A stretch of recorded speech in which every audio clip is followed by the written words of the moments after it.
Hello दोस्तों, क्या हाल चाल है। उम्मीद करना सारे खैर नाल होसन, तकड़े होसन, गाजी होसन।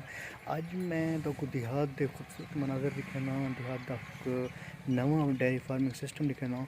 इतना गई भी मौजूद हैं, गई के नाल इतना मंझी कट्टे कट्टियाँ भी मौजूद हैं।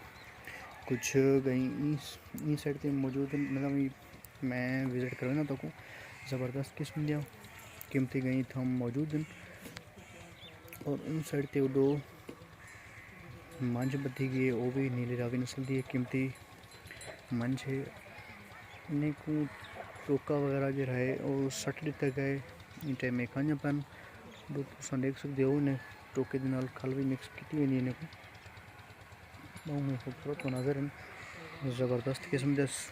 और दोनों साइड से दरख्त भी मौजूद हैं, मेरे गर्मी कुछ आने बेहतरीन दरख्त का नज़ारा तो दिखाना पिया। ज़बरदस्त किस्म का है। इन्हें दी बंदरी ककड़ी वगैरह भी चुगियाँ रह हुई, उनको भी दाना शाना मिल गए। इतना ज़बरदस्त माहौल है।